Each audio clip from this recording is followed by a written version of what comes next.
अस्सलाम वालेकुम क्लास। मैं अब लेक्चर स्टार्ट करता हूं। हम कल प्राइसिंग तक हमने पढ़ा था। जो आज हम लेक्चर शुरू करेंगे वो एनुअल स्टेटमेंट से है।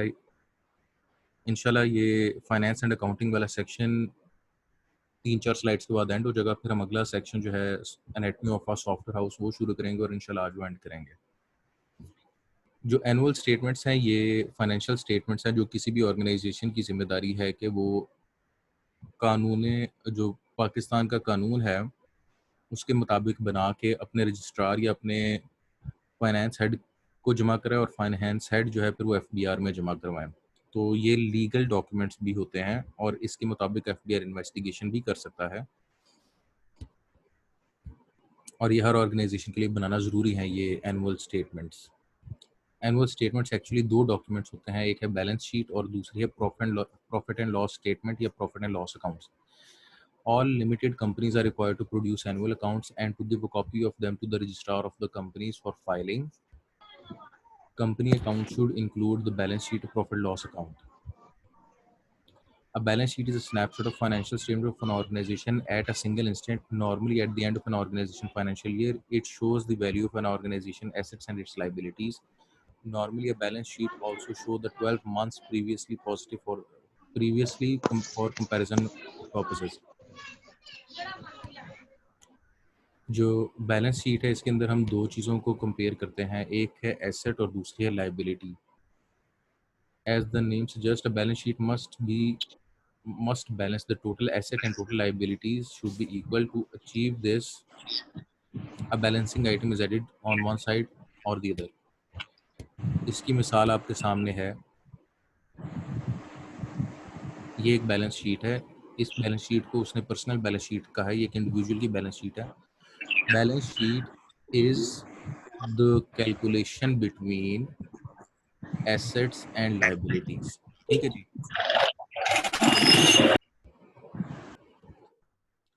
अब एसेट्स क्या है? एसेट्स वो रिसोर्सेज हैं जो कि अगर पर्सनल हम देखें तो आपकी ओनरशिप के अंडर हो, आपका इख्तियार है, आप उनके साथ जो मर्जी करें। एसेट्स के अंदर दो टाइप होती है, एक लिक्विड एसेट होता है और एक नॉन लिक्विड एसेट होता है। जो लिक्विड एसेट होता है वो कैश फॉर्म हो गया, गोल्ड, जो कि आप रेडिली ट्रेड कर सकें, आप कुछ घंटों के अंदर वो ट्रांजेक्शन्स उस एसेट की बेस पे कर सकें। लेकिन जो नॉन लिक्विड एसेट्स होते हैं वो एसेट्स होते हैं जो कि फिजिकल फॉर्म में होते हैं और आपको उसको पैसे में कन्वर्ट करने के लिए थोड़ा टाइम रिक्वायर्ड होता है। अच्छा, अब एसेट आपके अपने हैं, प्रॉपर्टी आपकी अपनी है, बैंक अकाउंट में पैसे आपके अपने हैं, लेकिन आपने कर्जा लिया है और कर्जे के पैसे एक ऐसे अकाउंट में हैं जो कि आपके नाम पे है, तो वो कर्जे के पैसे भी आपके एसेट में काउंट होंगे। क्यों? क्योंकि वो जो एसेट है, अब उसको इस्तेमाल आपने करना है अपनी मर्जी के मुताबिक। लाइबिलिटीज क्या है? लाइबिलिटीज वो हैं, वो वैल्यू है जो आपने किसी को वापस करनी है। आपने अगेन, अगर आपने कर्जा लिया है और वो पैसे आपके पास आ गए हैं, तो वो आपके एसेट में भी काउंट होगा और आपकी लाइबिलिटी में भी आएगा, क्योंकि वो आपने वापस भी करने हैं। तो जो भी वैल्यू आपने वापस करनी है वो आपकी लाइबिलिटी होगी, जो भी वैल्यू आपकी ओनरशिप में है और आप उसके साथ जो मर्जी करें वो आपके एसेट्स में आएगा। और तीसरी चीज़ है नेटवर्थ। नेटवर्थ ये है कि मैं अगर एसेट्स में से लाइबिलिटीज माइनस कर दूं, यानी आपके पास जितने टोटल पैसे हैं जिनको आप इस्तेमाल कर सकते हो, माइनस जितने आपने वापस करने हैं, तो जो आपकी नेटवर्थ है वो आ जाएगी। नेटवर्थ एक अहम कॉन्सेप्ट है और ये अक्सर आपने लफ्ज़ सुना होगा नेटवर्थ के बारे में। जो दुनिया का सबसे अमीर तरीन आदमी है, उसका नाम है जेफ बेजोस। तो उसकी नेटवर्थ $11 बिलियन है। मतलब ये कि उसके जितने भी एसेट्स हैं, उसकी अमेजोन कंपनी, उसके बाद उसके रॉकेट कंपनी, जितनी भी कंपनीज हैं, चाहे वो लिक्विड हो चाहे वो नॉन लिक्विड एसेट हो, वो सारे उसके एसेट्स में आएगा। फिर जितने उसने किसी को पैसे वापस करने माइनस एसेट में से वो पैसे माइनस करें, तो उसकी नेटवर्थ आती है। तो उसके पास इस टाइम $11 बिलियन के करीब टोटल वैल्यू है। अच्छा, ये थी आपकी बैलेंस शीट। ये हर ऑर्गेनाइजेशन की जिम्मेदारी है कि वो अपनी बैलेंस शीट मेंटेन करे। ये तो मैंने आपको पर्सनल के स्कोप में बताया, अब आप इसको ऑर्गेनाइजेशन के कॉन्सेप्ट में ले जाओ कि वो तमाम एसेट्स जो कि ऑर्गेनाइजेशन इस्तेमाल में ला सकती है, जो बैंक में पैसे पड़े हैं, जो उसके पास ज़मीनें हैं, जो उसने किसी से कर्जा लिया, वो उसके एसेट में आएगा। उस ऑर्गेनाइजेशन कंपनी ने किसी को पैसे वापस करें, उसकी लाइबिलिटी में आएगा। और आप एसेट में से लाइबिलिटी माइनस कर दोगे तो आपके पास नेटवर्थ आ जाएगी उसकी, कंपनी की। इसके बाद हमारे पास अगला है जी एनुअल स्टेटमेंट के अंदर profit and loss statement. Profit and loss statement record the money received and money spent. It is also called an income and expenditure account in case of non profit making organisation. जो दूसरी है वो आपकी है profit and loss statement. Profit and loss statement ये identify करती है कि आपको पिछले एक साल में प्रॉफिट कितना हुआ और आपका एक्सपेंस कितना हुआ और आपको बचा कितना। तो इसकी मिसाल ऐसे है कि आपने इनकम एक साल की आइडेंटिफाई की, मेरी एक साल की इनकम ये थी, उसमें से मेरा एक्सपेंडिचर, मैंने इतने पैसे मेरे खर्च हो गए, तो आपका जो प्रॉफिट बचा वो ये बचा। अच्छा जी, प्रॉफिट एंड लॉस स्टेटमेंट जो है ना वो आइडेंटिफाई करती है कि आप उस साल प्रॉफिट में गए कि लॉस में, क्योंकि एंड पे आपका ये प्रॉफिट या लॉस श्योर होता है। आपकी इनकम थी एक साल की ज़्यादा, आपके अखराजात थे कम, तो जो आपके पास अमाउंट है वो आपका प्रॉफिट था। आपकी इनकम थी थोड़ी, आपके अखराजात थे ज़्यादा, तो आप लॉस में गए, तो आपका लॉस स्टेटमेंट हो गया। अब एनुअल स्टेटमेंट्स जो आपकी हैं उसमें दो आती हैं, एक है प्रॉफिट एंड लॉस स्टेटमेंट और दूसरी है बैलेंस शीट। उसके बाद आ जाता है ऑडिटिंग। जो ऑडिटिंग है ये एक ऐसी एक्सरसाइज है, जो ऐसी एग्जामिनेशन है जो कि फाइनेंशियल रिकॉर्ड्स की एग्जामिनेशन करते हैं। देखते हैं कि जो फाइनेंशियल रिकॉर्ड किसी भी ऑर्गेनाइजेशन के उस मुल्क के कवानीन के मुताबिक है कि नहीं, उसमें कहीं करप्शन तो नहीं, उसमें कहीं बेनामी अकाउंट्स में पैसे तो नहीं गए। तो ये सारा ऑडिटिंग में कवर होगा कि जो फाइनेंशियल रिकॉर्ड्स हैं उसको एग्जामिन किया जाए किसी भी मुल्क के कानून कानून के मुताबिक। अच्छा जी, अब auditing, financial auditing is the process of examining an organisation financial record to determine if they are accurate and in accordance with any applicable rule, regulation, and law. The company account should be accompanied by an author's report. Purpose of the report is to provide members of the company and the public with an assurance that account give a true and fair view of the state of the affairs of the company. ये auditing का मकसद है कि जी हमें clear picture पता चले, जबकि ये वैसे कंपनी के डायरेक्टर की जिम्मेदारी है कि वो इतना ईमानदार हो कि वो ये खुद किसी को भी कह सके कि जी हमारे फाइनेंशियल रिकॉर्ड इतने क्लियर हैं कि वो true and fair view of the company को प्रेजेंट करते हैं। अगर किसी कंपनी का डायरेक्टर जो है वो करप्ट हो जाएगा, तो वो उसमें ट्रू पिक्चर शो नहीं करेगा, उसमें अकाउंट्स में घपला करेगा। अच्छा जी, आगे हम ऑडिटिंग को डिटेल में पढ़ते हैं। It is not practicable for auditors to check every, हाँ जी, फाइनेंशियल ट्रांजैक्शन। जो ऑडिटर्स होते हैं, चाहे आप कोई कोई भी कंपनी इंटरनल ऑडिट कराए या एक्सटर्नल ऑडिट कराए, जो नंबर ऑफ ट्रांजैक्शंस होती हैं उनका वॉल्यूम इतना ज़्यादा होता है कि वो एक-एक ट्रांजैक्शन को गो थ्रू करना किसी एक स्पेसिफिक टाइम में मुश्किल हो जाता है। तो फिर उस टाइम जो रैंडम एनालिसिस है वो ऑडिटर्स करते हैं कि वो रैंडमली ट्रांजैक्शंस को उठाकर चेक करते हैं कि इसको पाकिस्तान के कवानीन के मुताबिक किया गया है कि नहीं किया गया। अच्छा, जो बैंक्स के अंदर अगर आप बैंक जाते हैं ना, तो आपने देखा होगा कि आहिस्ता-आहिस्ता बैंक वाले ना आपको आपके ही पैसे देने के लिए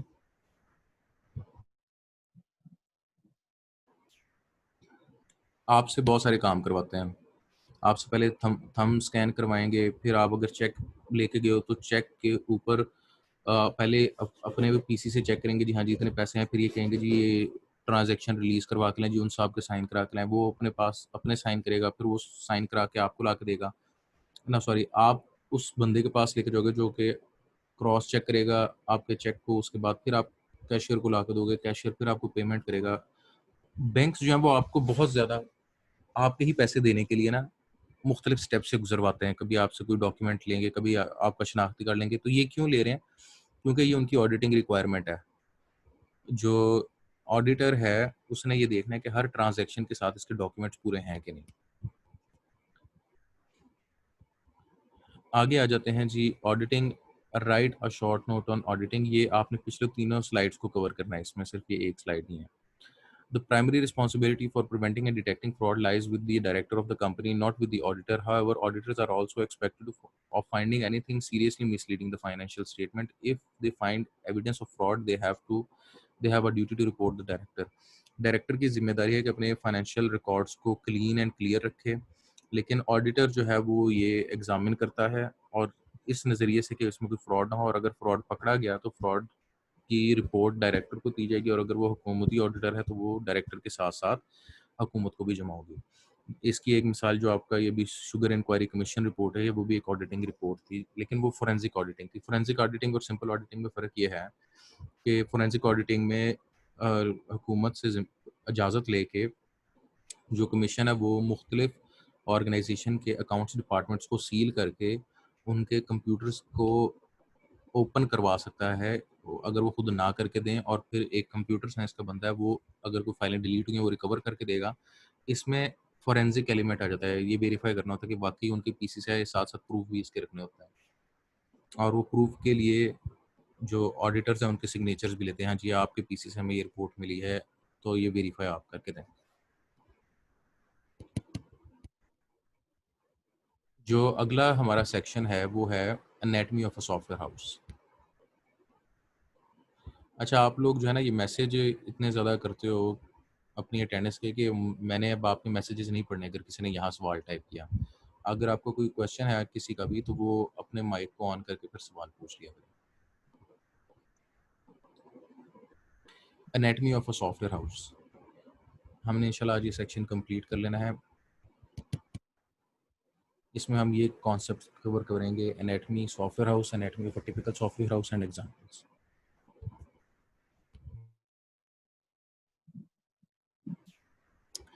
सबसे पहले आ जाता है जी हमारे पास एनाटमी क्या है। Anatomy is a study of structure, organisation, internal working, hierarchy chart. Anatomy इस तरह की दिखाई देती है, इसको हम हायरार्की भी कहते हैं, इसको हम टेक्सोनोमी भी कहते हैं। जो सबसे निचला लेवल पर इंसान होता है, इसके पास एग्जीक्यूशन की रिस्पॉन्सिबिलिटी ज़्यादा होती है। मतलब ये कि ऊपर से ऑर्डर आया तो इसने एग्जीक्यूट करना है, लेकिन जो ऊपर आदमी बैठा है उसकी ऑर्डर की रिस्पॉन्सिबिलिटी होती है।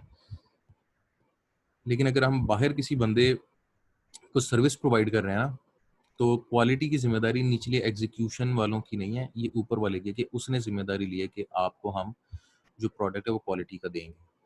तो ऊपर जितना कोई भी शख्स जितनी ऊपर हायरार्की पे बैठा होगा, उतनी उसकी ज़िम्मेदारी बढ़ जाएगी कि वो अपनी टीम से सही तरीके से काम करवाए।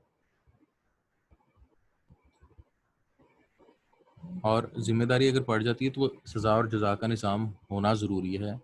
अगर कहीं नहीं है तो वहाँ पे करप्शन आ जाती है, लेकिन अगर सज़ा और जज़ा का निज़ाम अच्छा होगा तो कोई भी बाहर का बंदा केस कर सकता है इस पूरी कंपनी पे। अगर कंपनी पे केस करेगा तो ये सबसे ऊपर वाला बंदा पकड़ा जाएगा, ये नीचे वाले को नहीं पकड़ेंगे, बेशक इन्होंने गलती की हो। क्योंकि ऊपर वाले की ज़िम्मेदारी है कि वो जब कोई सर्विस या प्रोडक्ट दे तो उसकी क्वालिटी में कोई कॉम्प्रोमाइज़ ना हो। इसलिए सज़ा और जज़ा का जो निज़ाम है वो बहुत अहमियत रखता है। फिर कभी-कभी हमारे पास हायरार्कीज़ इस तरह की भी होती हैं कलर कोडेड, जो कि टीम्स को रिप्रेजेंट करती हैं। सॉफ्टवेयर हाउस क्या है? Describe software house. A software house is a company that primarily provides software products. These companies may specialize in business or consumer software or software as a service products. The common definition is the company is mainly interested in developing and distributing software products.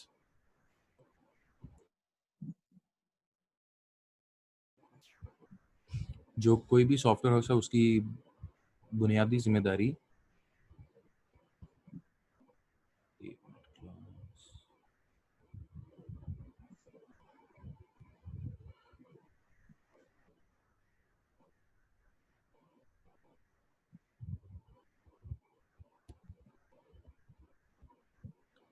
अच्छा जी class, जो software है उसकी बुनियादी जिम्मेदारी basically किसी भी company या किसी भी क्लाइंट को सॉफ्टवेयर डेवलप करके या अपने किसी वेयर हाउस से कमीशन करके देना होता है। लेकिन जो भी आपका मर्जी कॉन्सेप्ट हो, मुझे आप लोगों ने पेपर में यही सेंटेंस लिख के देना है अगर आप लोगों ने पूरे नंबर लेने हैं। अगला जो हमारा कॉन्सेप्ट है वो है anatomy of a software house. अब anatomy of a software house के अंदर हमारे पास इस तरह की एक हायरार्की एग्जिस्ट करती है। सबसे पहले सॉफ्टवेयर हाउस में होते हैं स्टेक होल्डर। स्टेक होल्डर वो लोग हैं जिनके शेयर्स हैं कंपनी में। जिस तरह मैंने आपको पहले बताया कि यूनिवर्सिटी के 3 स्टूडेंट्स थे, वो पास आउट हुए, उन्होंने अपना एक सॉफ्टवेयर हाउस बना लिया और जब सॉफ्टवेयर हाउस बनाया तो उन्होंने कहा कि हम इसमें पार्टनरशिप रख लेते हैं 33% पीछे 1% रहेगी सरमुराद को दे दी। अब 4 ओनर्स हैं, तो ये स्टेक होल्डर्स हैं, शेयर होल्डर्स हैं इस कंपनी के। फिर वक्त के साथ साथ वो सॉफ्टवेयर हाउस इतना अच्छा ग्रो किया कि अब इन चारों में से कोई डेवलपमेंट नहीं था करता, कोई कोई भी ड्यूटी परफॉर्म नहीं था करता। उन्होंने इस काम के लिए कि सॉफ्टवेयर हाउस अच्छा चलना चाहिए डायरेक्टर्स हायर कर लिए। जो डायरेक्टर थे उनको उन्होंने टास्क दिया कि आपका सिर्फ एक मकसद है कि जी सॉफ्टवेयर हाउस में से प्रॉफिट ज़्यादा से ज़्यादा निकलता रहे। जो डायरेक्टर थे क्योंकि वो प्रोफेशनल थे, उन्होंने ज़िम्मेदारी उठाई कि जी हम कंपनी को बिल्कुल सही तरीके से और अच्छे तरीके से चलाएँगे और मुनाफ़े को मैक्सिमाइज़ करने की कोशिश करेंगे। लेकिन इसके लिए हमें इन रिटर्न अथॉरिटी चाहिए, हमें पावर चाहिए। तो फिर स्टेक होल्डर्स या शेयर होल्डर्स कहेंगे ठीक है जी आपके पास कंपनी को चलाने की फुल अथॉरिटी है, लेकिन आपको सिलेक्ट करने की या आपको उतारने की अथॉरिटी हमारे पास है। बोर्ड ऑफ डायरेक्टर्स कहेंगे एग्रीड। अब बोर्ड ऑफ डायरेक्टर प्रोफेशनल, उन्होंने कंपनी चलानी है तो वो क्या करेंगे, वो सबसे पहले हर डिपार्टमेंट का एक चीफ एग्जीक्यूटिव सिलेक्ट करेंगे। अगर मार्केटिंग डिपार्टमेंट है तो मार्केटिंग का एक चीफ एग्जीक्यूटिव होगा। अगर सेल्स डिपार्टमेंट तो सेल्स का एक चीफ एग्जीक्यूटिव होगा। अगर जो क्लाइंट सर्विस है तो उनका एक चीफ एग्जीक्यूटिव होगा। अगर सॉफ्टवेयर डेवलपमेंट है तो उसका एक चीफ एग्जीक्यूटिव होगा। अगर फाइनेंस एंड एडमिनिस्ट्रेशन है तो उसका एक चीफ एग्जीक्यूटिव होगा। Board of directors in chief executives को सिलेक्ट भी कर सकते हैं, प्रमोट भी कर सकते हैं, इनको उतार भी सकते हैं। जो चीफ एग्जीक्यूटिव है वो अपने डिपार्टमेंट की जिम्मेदारी लेगा कि मैं इस डिपार्टमेंट से आपको आपकी ज़रूरत के मुताबिक काम निकाल कर दूंगा।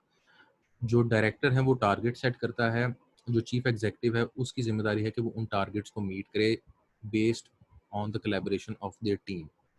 हम अब इन सारे कीवर्ड्स को, जो शेयर होल्डर है, बोर्ड ऑफ डायरेक्टर है, चीफ एग्जीक्यूटिव है, मार्क, ये डिपार्टमेंट्स हैं, इनको 31 से लेकर 35 स्लाइड तक एक्सप्लेन करेंगे। अब आपसे जो पेपर में सवाल पूछा जाएगा ना, वो ये पूछा जाएगा right and explain anatomy of a software house. इसमें ये डायग्राम और उसके साथ साथ एक एक चीज़ जो यहाँ पे कीवर्ड में लिखी हुई है वो एक्सप्लेन करना आपके लिए पेपर में लाजमी है। सबसे पहला जो हमारा कीवर्ड है वो है share holder. Owner of the company elect the board of directors, vote on issues, same for private and public company. जो शेयर होल्डर है वो डायरेक्टर सिलेक्ट भी कर सकता है, उसको उतार भी सकता है और इश्यूज पे वोट कर सकता है। फिर हमारे पास है board of director. Board of director represent share holders interest. उनका काम सिर्फ और सिर्फ एक है कि जो शेयर होल्डर्स हैं उनके इंटरेस्ट को, उनके मफादात को पूरा किया जाए, और वो 99% सिर्फ एक ही उनका इंटरेस्ट होता है कि जी प्रॉफिट बढ़ता जाए। Govern the organisation by establishing broad policy, setting out strategic objectives, selecting, appointing, supporting, reviewing the performance of chief executive officers, terminating the chief executive officers. फिर है जी ensure the ability of adequate financial resources, approval of annual budget, accounts accountable to stakeholder for the organization's performance, set the salaries, compensation and benefits of senior management. ये director के role थे।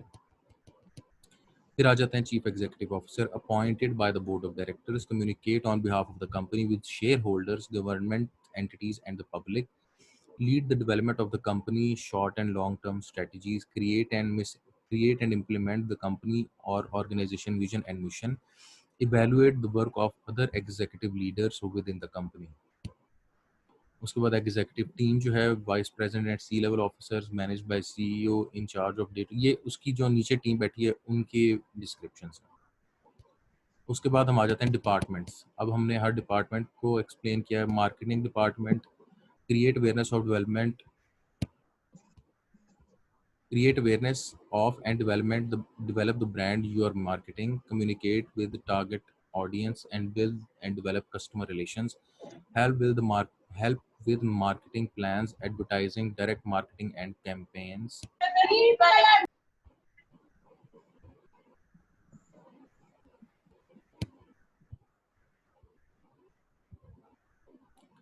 source and secure sponsorship, conduct market research, for example using customer questionnaire and focus group.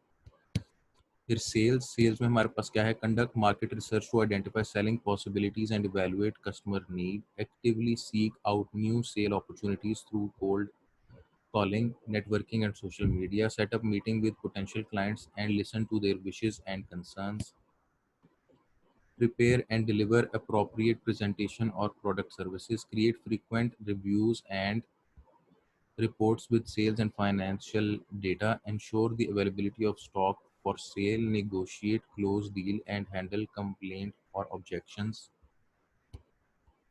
उसके बाद है जी client services, develop and maintain existing client relations, interact and correspond with prospective clients, prospective जो आपके अच्छी profile वाले clients हैं. Identify, develop and maintain relation with potential clients to drive build revenue for attaining set revenue targets, develop and execute yearly formal business plan for assigned territory. Identify decision makers, identify service and product to meet client issues, direct development of client customized solutions, negotiate with client for efficient service delivered to profitable fees, ensure service and price correctly for client expansion opportunities. Develop, अब आगे आ गया जो software development का department है, develop manage and prepare best software development team, guide, coach, mentor software development engineers, provide project management, technical leadership for every aspect of software, prepare life cycle for different project inclusive of research, design, development, evaluation, testing along with delivery.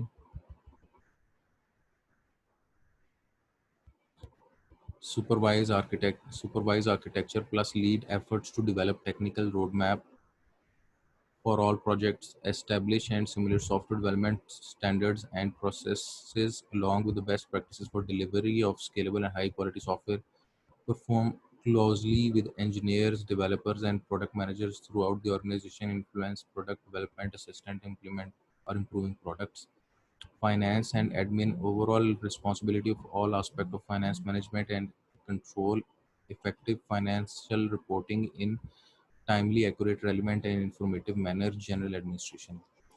अच्छा जी, इसके बाद ये आगे दो examples हैं। एक software house है India का जिसमें उसने बेसिकली हमारी बुक्स इंडिया के लोग ही लिखते हैं, इसलिए एग्जांपल्स भी इंडियन ही हैं हमारे पास। तो ये उनकी प्रोडक्ट एंड सर्विसेज हैं जो उन्होंने ऑफर की हुई हैं और जो ये उनका है हायरार्की। अब वापस आते हैं कि ये जो क्वेश्चन है ये क्वेश्चन आपका है एक डिटेल्ड क्वेश्चन, ये एक बड़ा क्वेश्चन है और इसके नंबर भी ज़्यादा होंगे। लेकिन जब आपने ये एक्सप्लेन करना है ना, तो आपने हर हेडिंग को कम से कम 4 से 5 लाइनों में एक्सप्लेन करना है।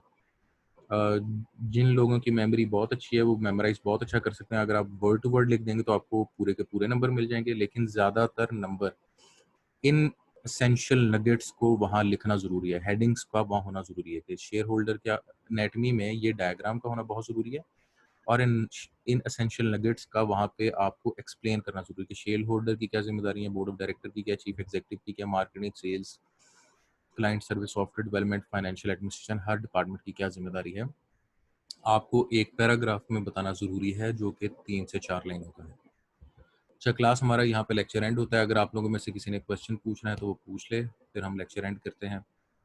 अगर कोई क्वेश्चन नहीं तो आप टाइप कर दें ताकि फिर मैं क्लास एंड करूँ।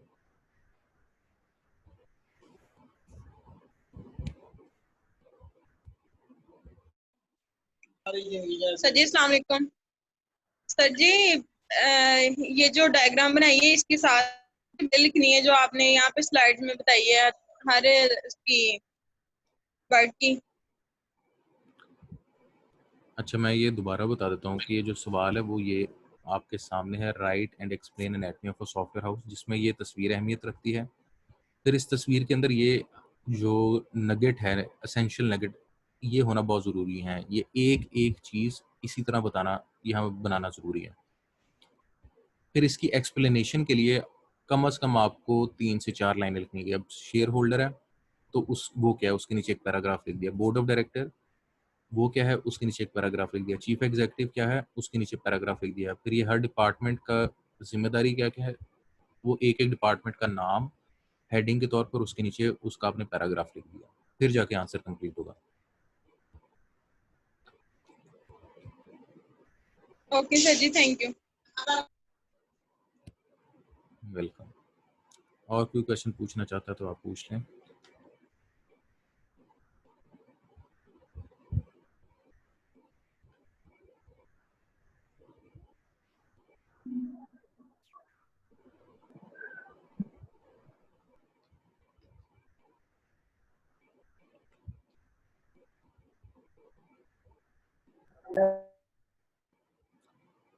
चलें ठीक है, कोई क्वेश्चन नहीं है तो क्लास मैं उम्मीद करता हूँ आपको, आपके घर वालों को अल्लाह पाक ने अच्छी सेहत तंदुरुस्ती दी है, और अगर खुदा न खासा किसी पे मुश्किल वक्त है तो अल्लाह पाक उस मुश्किल वक्त को आसान कर दे।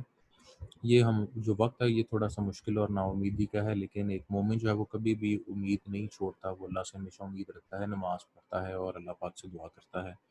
तो जब दुआ करें तो मुझे और बाकी क्लास वाले उसको अपने दुआ में ज़रूर याद रखिएगा। शुक्रिया, और फिर इंशाल्लाह कल मुलाकात होती है आपसे। अल्लाह हाफ़िज़।